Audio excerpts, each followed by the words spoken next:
काहींना सुपरमॅन व्हायचंय, काहींना देवता, तर काहींना विश्वरूप. सरसंघचालक मोहन भागवत यांनी हे विधान केलंय. पण या विधानाचा रोख नेमका कोणाकडे? मोहन भागवतांनी नेमके कुणाचे कान टोचले? पाहूया रिपोर्टमधनं.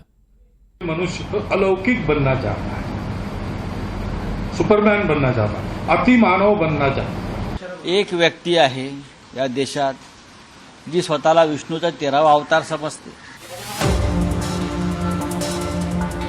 राष्ट्रीय स्वयंसेवक संघ आणि भाजप नेतृत्वातील सुप्त संघर्ष दिवसेंदिवस वाढतच चाललाय.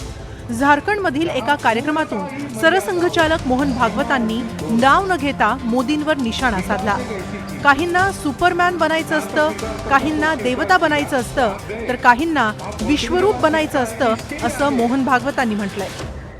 तो फिर मनुष्य अलौकिक बनना चाहता है, सुपरमैन बनना चाहता है, अति मानव बनना चाहता है. लेकिन वहां रुकता नहीं, उसको लगता है कि देव बनना चाहिए, तो देवता बनना चाहता है. लेकिन देवता कहते कि हमसे तो भगवान बड़ा है, वो भगवान बनना चाहता है. और भगवान कहता है कि मैं तो विश्वरूप हूं. अभी तो आपको एक रूप में दिख रहा हूं, लेकिन मेरा जो सारे विश्व में व्याप्त ऐसा बिना आकार का रूप है, वो असली मैं. तो वहां भी कुछ है क्या रुकने की जगह, कि वहां से भी आगे कुछ है, ये कोई जानता नहीं. मोहन भागवतांनी पंतप्रधान मोदींचं नाव घेतलं नसलं तरीही त्यांचा रोख मोदींकडेच असल्याची चर्चा राजकीय वर्तुळात रंगली आहे. कारण भागवतांनी मोदींवर निशाणा साधण्याची ही पहिलीच वेळ नाही. यापूर्वी देखील त्यांनी भाजप हायकमांडवर ताशेरे ओढले होते. अगदी निवडणुकीत खोटा प्रचार करणं आणि मणिपूरमधील हिंसाचाराकडे दुर्लक्ष करणं योग्य नसल्याचं म्हणत भागवतांनी नाराजी व्यक्त केली होती. दो पक्ष है, विरोधी पक्ष कहते हैं, मैं प्रतिपक्ष कहता हूं. वो विरोधी नहीं है, उसको विरोधी मानना भी नहीं चाहिए. वो प्रतिपक्ष है, वो एक पहलू उजागर कर रहा है, उसका भी विचार होना चाहिए. ऐसा जब चलना है तो चुनाव लड़ने में भी एक मर्यादा होती है. उस मर्यादा का पालन नहीं हुआ, जगह जगह और समाज में कलह, ये नहीं चलता. अब 1 साल से मणिपुर शांति की राह देख रहा है. उसके पहले 10 साल शांत रहा. पुराना गन कल्चर समाप्त हो गया ऐसा लगा, और अचानक जो कलह वहां पर उपज गया या उपजाया गया, उसकी आग में अभी तक जल रहा है, त्राही त्राही कर रहा है. कौन उस पर ध्यान देगा? प्राथमिकता देके उसका विचार करना ये कर्तव्य है.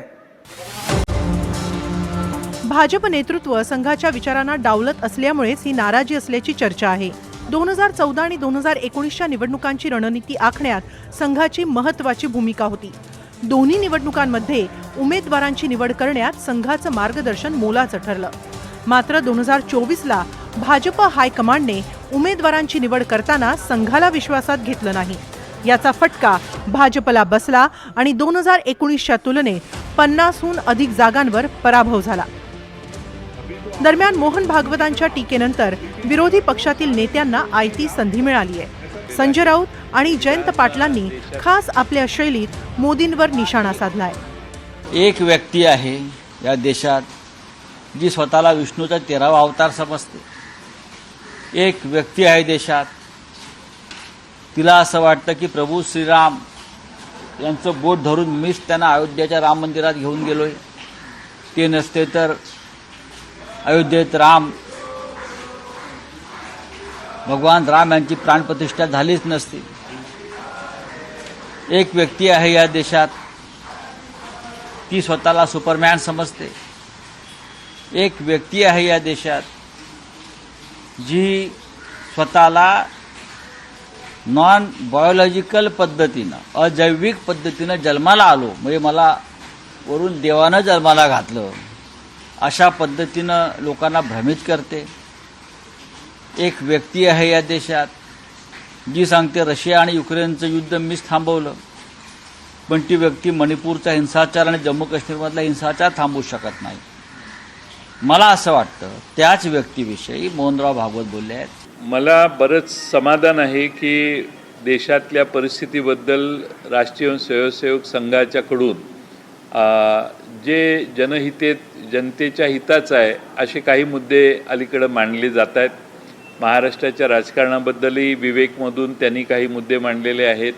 तसं आज त्यांनी हे जे विधान केलेलं आहे ते विधान देशातल्या कुणाला लागू आहे हे ज्याचं त्यांनी ठरवायचं आहे. परंतु हा एक गुणात्मक बदल हा त्यांच्यात झालेला दिसतोय मला राष्ट्रीय स्वयंसेवक संघात, याचा मला आनंद आहे. एकीकडे मोहन भागवत भाजपच्या केंद्रीय नेतृत्वाचे कान टोचतायत, दुसरीकडे संघाची वाढती नाराजी आगामी विधानसभा निवडणुकांमध्ये भाजपसाठी चिंतेचा विषय ठरू शकतो. त्यामुळे आता भाजप नेतृत्व काय निर्णय घेणार हे पाहणं महत्त्वाचं ठरणार आहे. Bureau report, NDTV Marathi, Mumbai.